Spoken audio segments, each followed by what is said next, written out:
I think that the need to innovate is something that humans are born with, all of us. We're born with a need to innovate. I think nature innately is an innovator. Everything innovates to survive. Isn't that the law of nature? Innovate or die.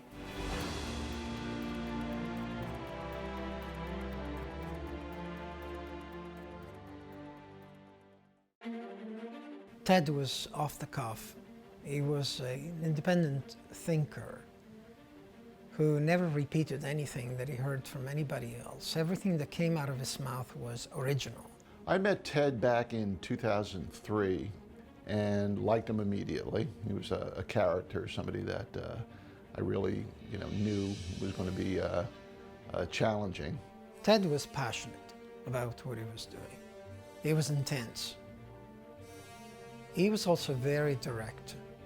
He wasn't afraid of his own ideas, to take chances and risks. He was somebody who would work, I would say, outside of the regular paradigm of production of anybody else. And in that way, he was a pure inventor, somebody who was truly interested in making a quantum leap in his field.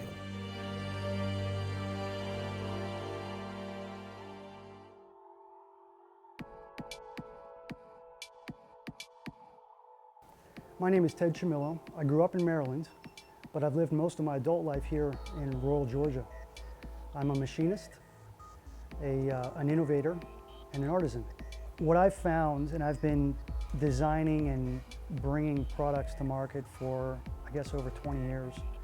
And what I've found is that if I follow a simple formula of 3 major ingredients, my chances for success are pretty high. And the first is, whatever you're going to build, it's got to be cool. Something has got to move you about a design. You know, it has to be nice to look at. There has to be that type of sometimes high-tech beauty, sometimes nostalgic beauty, but beauty of some sort, something that generates some emotion that's badass, that's beautiful. The second thing is, whatever you're going to build, make sure that you build something practical. You can't build something cool and have that be the only criteria that it satisfies if you expect to make a buck. So it's got to be practical for usage, practical to own, practical to maintain. The third thing that you need is you have to build something that falls within your skill set. You have to build something that you can build, and you have to build something that you can build well. So the 3 things: build something cool, build something practical, and build something that you can build. And usually you got a pretty good chance at success. One can easily fall in love with form, with a specific elegance of a certain form, which is an end in and of itself. So it could be self-serving. The first thing that I designed and built was an anti-shark stun gun. I think this thing is cool. It satisfies the first criteria. It looks cool. It satisfies the third criteria. I can build it. Every part on here was CNC machined. I mean, I've been doing that my whole life. So the method of manufacture and how well I could build it, I built it well. It utilized my skill set. The second point though, practicality, failed miserably. I mean, even though it works, it turned out that not only would it stun the shark, it could cause permanent damage to your eardrum. So, it didn't make the grade to be a practical product.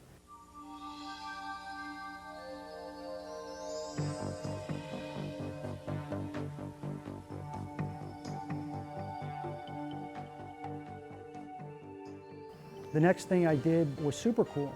It was a hydrospeeder. It was an underwater motorcycle. I built 100 of those. It appeared in the movie Tomb Raider with Angelina Jolie. I built those 2 that were in that movie. It was also used in the National Geographic expedition to film great white sharks off the coast of Australia in 1999. It had, as a project, a bunch of really cool elements. I mean, it was doing something that hadn't been done before. It was giving people experiences that they never had before, especially on the National Geographic expedition, where I found myself 100 feet below the surface inside a shark cage that I built, flying a machine that I built, knowing that, you know, I was going through shark-infested waters in a place that probably no other human had been before. So that was cool. The hydrospeeders were probably the most complex project that I've undertaken to date, and I started that when I was 28. That project had over 200 unique CNC machine components. It had a pressurized electrical system, an onboard scuba.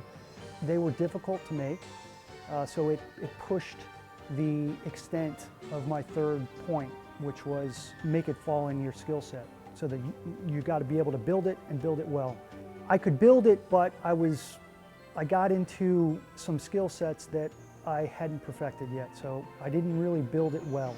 They worked sufficiently, but they again failed the second point. They were not practical to own. You know, where do you put it when you're not using it? It was difficult to maintain. It had batteries that had a maintenance schedule that had to be performed every couple of months. It had a pressurized electrical system that had to be maintained and taken care of. It was difficult to get on and off a boat, etc. It didn't have enough bang for the buck to become practical.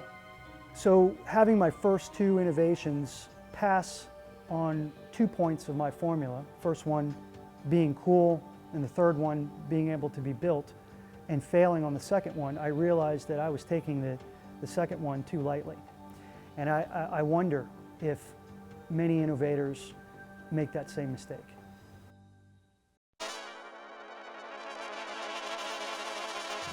Him and I are characterized by the same ability, which is if you put us in the production chamber, our output is somewhere between 4 to 10 times the output of any worker. Name it. Could be Jesus Christ, excuse me, of mechanics.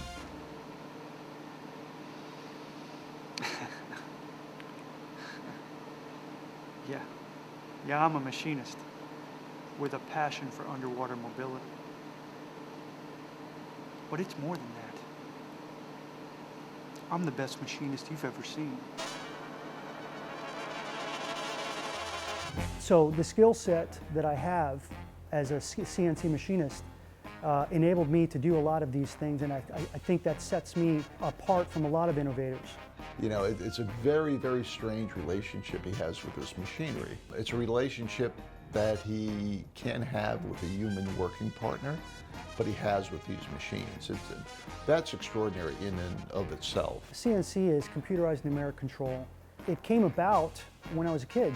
It is a technology that allows computers to be integrated with conventional manual machines that are used to make milled parts or turned parts.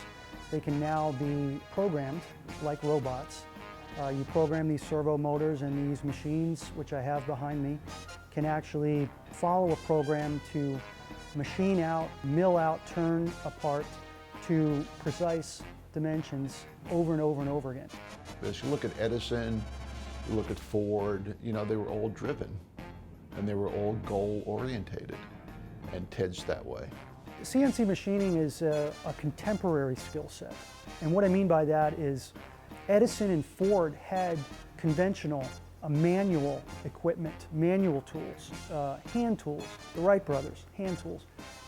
The barriers to entry in innovation might have been a little bit simpler for them. Ted grew up in a machine shop, in his dad's machine shop, and he might have absorbed, as a matter of fact, he probably absorbed that sense of aesthetics from looking at screws, at intersections, at cantilevered items, and various connectors. One of the advantages of having a small artisan CNC machine shop is that when you have an idea that falls within your skill set, obviously, you can instantly go down and test it, test your idea, test your theory. Go down and build something, do something with your hands, put it together, check it out, test it, see if it works, see if you like it. From the time it is born inside my head to the time I can hold it in my hands is so considerably short compared to big industry. He has a great ability to very quickly conceive complex 3D pieces and computerize them and fabricate them with his machines. His sense of aesthetics is quite elegant. This elegance and the beauty of the technological solutions of his design are very important because they create an appealing object. The same is true for his brakes and his bicycle parts. There is something else there at play other than the resolution of a problem, and that is a sense of aesthetics. So by contrast, I've had two failures. I've had two projects that didn't make the grade from a practicality standpoint. Right now I'm producing two successful products. One is the Lunaset, the other is the road calipers. The road calipers were a little bit easier. In fact, they were the easiest project that I brought to completion and to a successful state of all the things that I've developed. Ironically, it's the one that I have the least passion for. The brakes were very much a product of need. My wife was pregnant at the time with our first daughter. I was doing product design work and subcontract work as a job shop machinist, and I was looking for a way to apply my skill set in some field that would produce a successful product. And I gravitated toward the bicycle industry because the bicycle industry has a lot of components that are CNC machined. I was a CNC machinist, and I figured there had to be something in the bicycle industry that I could do that I could make money at, if I could make it a little bit better. For the bicycle industry, better means lighter. So I looked at seat clamps, seat posts, cranks.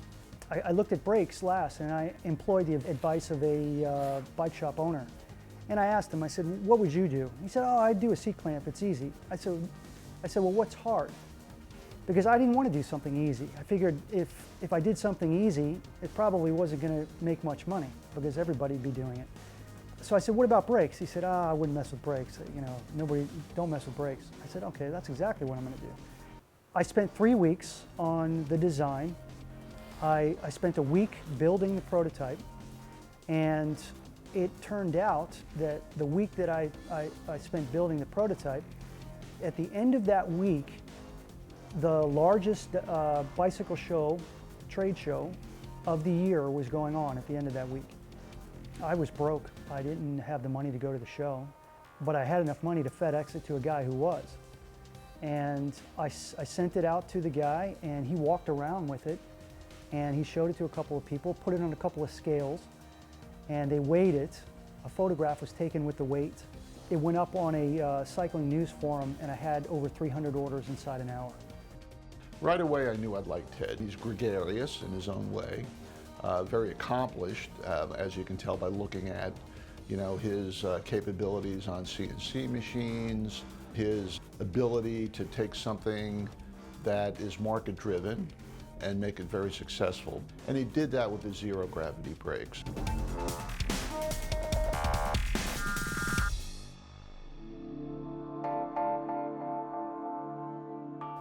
Growing up, my father had a small machine shop, and he was a subcontractor for larger aerospace companies like Fairchild, Weinshall Engineering. He was a gunsmith. He was an innovator. He was my primary role model. He's the one that instilled in me that can-do attitude, innovating parts for the firearms industry, owning his own shop, designing, manufacturing his own small parts. That's what I grew up in. I don't think he gets into anything that he doesn't thoroughly prepare himself for. I think physically he's up to it, and I'm sure mentally that he is. Just a question of whether the brakes go his way. It's not something that's easy, or everybody would be trying it. My father was an innovator, and he had had some failures. He had had some things that I think he didn't overcome in his own ability as a designer. My father has other strengths, but product design wasn't one of his great strengths. I think it was something that he wished he had because he was doing that activity. He was designing products without having the skill set that I think he needed. and he knows that. The gun was even though it was a failure as a project to make money, it was probably the biggest success of my life. I remember making the parts and shaking. I was so scared of failure. I was so scared of getting it done, and not that I was afraid of it not working. I was just afraid that I wasn't able to even build it. I was afraid that, something's going to happen while I'm trying to build this, and my father's going to be right. I'm not going to be able to build this thing. Get your head out of the clouds. What baggage that created for me was, your father is going to assume that his son is no better than him. And if he can't do it, then, his son's probably not going to be able to do it. But it turned out that I did have some talent that he didn't have.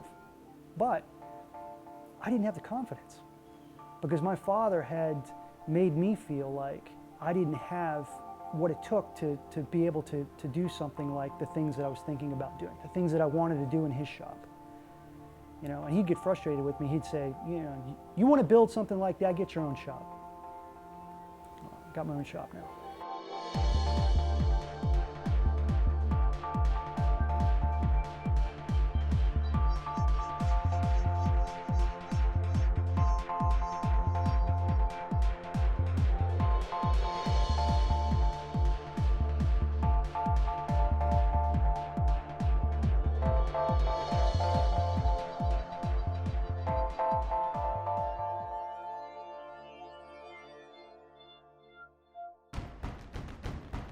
What makes him a great innovator?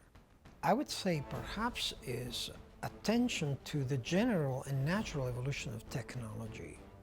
He's the type of person that would come to me and hold me a lunch on a conversation of a new type of battery, or would send me an article on something completely unrelated, but that could lead to a quantum leap in technology.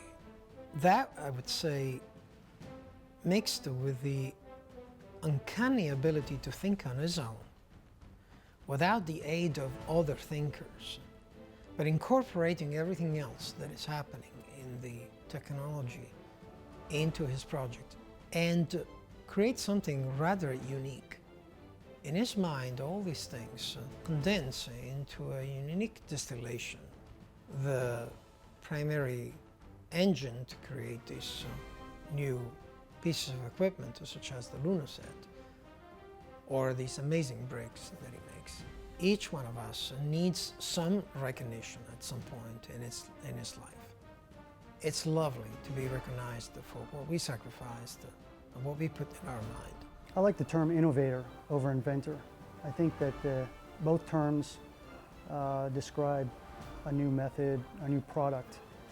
The term innovation to me seems to be more about solving a problem, where an inventor seems to me to be someone who's focused primarily on just the activity of invention. Invention for invention's sake. The end result is almost secondary to the commitment that somebody needs to put into something that truly is innovative. A lot of people say they are innovators, but when it comes down to it, are they really? You've got to come up with something better, and it doesn't have to be something new necessarily. So you can innovate a better way of doing something at an artisan level, the quality in which something is being made. So that's why innovator and artisan are my favorite terms when describing myself, because the things that I design are innovations that solve some problem, but I want to do it in a way that I can be proud of it at the finished level, finished product level, be proud of it as an artisan. Build it, but build it well. Without people like Ted, it would be a very boring world. Without characters, and they are characters, without characters like this, your mind wouldn't be stimulated by the accomplishments of these people. You have to have these people who are the innovators, not the inventors, the innovators. They're the people that not only bring a product to market that either somebody hasn't been able to do or the time wasn't right for, but they're also innovative in the way they make the world a better place. I really do believe that. Ted never got over his teenage years. He's a complete teenager. He's an ageless person.